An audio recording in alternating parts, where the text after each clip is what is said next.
सर्दी के मौसम में अक्सर लोग बहुत ज़्यादा ये गलती करते हैं। इस मसले को हमें समझना चाहिए वरना ऐसे नमाज़ नहीं होगी। सर्दी का मौसम आ जाता है, लोग चादर वग़ैरह ले लेते हैं या मफलर ले लेते हैं और ये अपने साथ चेहरे को भी ढाँप लेते हैं। इससे नमाज़ पढ़ना शुरू कर देते हैं। क्या इससे नमाज़ शुरू हो जाएगी? आइए हम रसूलुल्लाह सल्लल्लाहु अलैहि वसल्लम की तालीमात से रहनुमाई लेते हैं।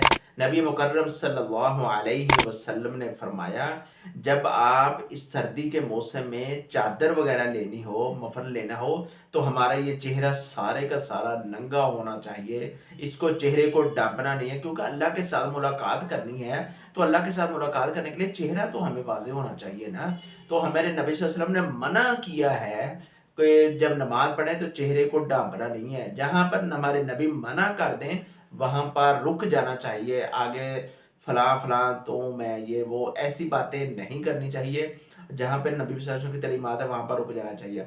और उसके अलावा सर्दी के मौसम में जब हम चादर लेते हैं, अक्सर लोगों की चादर नीचे ज़मीन पर लटक रही होती है। इस तरीके से भी नबी सल्लल्लाहु अलैहि वसल्लम ने मना किया है। चादर लेनी है तो अच्छे तरीके के साथ ले लें कि आप हाथ भी अच्छी तरह बाँध लें और जब रुकू में जाना है उस वक़्त रफ़ा-दैन भी अच्छी तरह हम करें और कोई तंगी हो, मुश्किल ना हो, पल्ले नीचे ना गिर रहा हो। ये हमारे नबी सल्लल्लाहु अलैहि वसल्लम ने इस चीज़ से मना किया है।